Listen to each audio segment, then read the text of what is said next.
დიდმა ბრიტანეთმა ქართველ მოსამართლეებს ლევან მურუსიძესა და მიხეილ ჩინჩალაძეს ფინანსური სანქციები დაუწესა. გაერთიანებული სამეფოს მთავრობის მიერ გავრცელებული დოკუმენტის თანახმად არსებობს გონივრული ეჭვი, რომ ისინი ჩართული იყვნენ სერიოზულ კორუფციულ საქმიანობაში. არაჯეროვნად ასრულებდნენ თავის საქმიანობას და იყენებდნენ საკუთარ გავლენას ქართული ოცნების სასარგებლო გადაწყვეტილებების მისაღებად. მურუსიძესა და ჩინჩალაძეს დიდი ბრიტანეთის ტერიტორიაზე არსებული ყველა სახის ქონება და საბანკო ანგარიშები გაეყინებათ.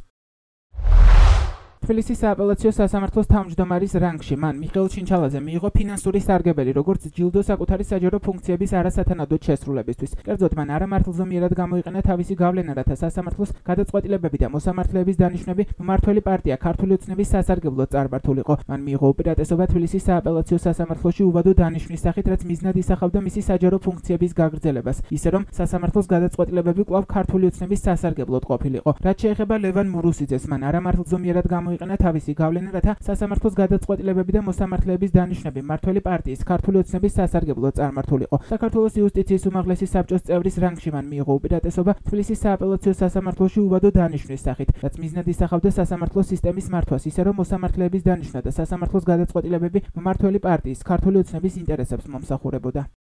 დიდი ბრიტანეთის მიერ ფინანსური სანქციების დაწესების შემდეგ ლევან მურუსიძემ სატელეფონო კომენტარი მისცა ფორმულას. სანქცირებული მოსამართლე ამტკიცებს, რომ დღევანდელი გადაწყვეტილება კავშირშია გარეთ ძალების სურვილთან, რომ საქართველოს სასამართლო სისტემა გაკონტროლებული იყოს. მურუსიძე კორუფციასთან დაკავშირებულ ბრალდებებს არ ეთანხმება, ამბობს, რომ სანქციებს მისთვის ფინანსურად დიდი მნიშვნელობა არ აქვს, თუმცა რეპუტაციულად ეს არასასიამოვნოა.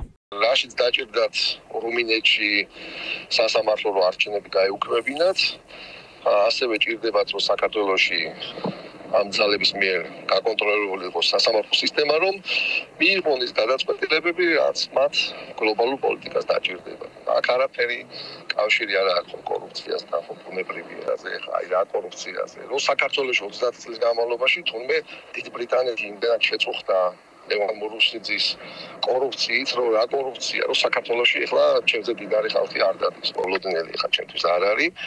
იქიდან გამომდინარე, რომ აქ არაფერი კავშირი ამას კორუფციასთან არ აქვს. აქ არის საუბარი იმაზე, რომ მოხდეს სასამართლო სისტემის გამორჩილება. გადაწყვეტილებები იქნეს მიღებული, როგორც არის საჭირო იმ პოლიტიკური მიზნებისათვის, რაც გარედან ქვეყნებს აქვს რომ სურვილი რომ საქართველოში გავხდეს. ერთადერთი რაც მე მაქვს ეს სახელმწიფო ბარათი არის რა და ეხლა დანარჩენი რა ვქნათ რაღაცა იქნება ეხლა ხელფასო ვერ დამიკავებენ ბოლო-ბოლო. საუბარი არის იმაზე რომ აი ხო ხედავთ ჩვენ მოსამართლეებს რომელიც ჩვენ არ გვემორჩილება და არ არის იმ კალაპოტში რომელიც ჩვენ გვინდა. ხო, აი რას ვუკეთებთ, ხო?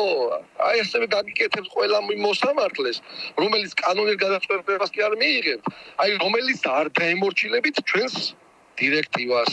დაგემართებათ ისეთი რაღაცა, რაც აი ლევან მურუსიძეს ვუკეთებთ. ჩემთვის ამას ფინანსურად სიმართლე გითხრათ დიდი ის არ ექნება, უბრალოდ ზოგადად რეპუტაციულად და რაღაცა ეს რა თქმა უნდა სასიამოვნო არ არის. დიდი ბრიტანეთია, ხო, მაინც. ეს ლევან მურუსიძისა და მიხეილ ჩინჩალაძისთვის დაწესებული პირველი სანქცია არ არის. მათ სავიზო სანქციები ქართულ მაღალჩინოსნებთან ერთად ამერიკის შეერთებულმა შტატებმა ჯერ კიდევ 2023 წლის აპრილში დაუწესა. ქართველი მოსამართლეებისთვის სავიზო შეზღუდვები აქვს დაწესებული ევროპული ქვეყნების ნაწილსაც.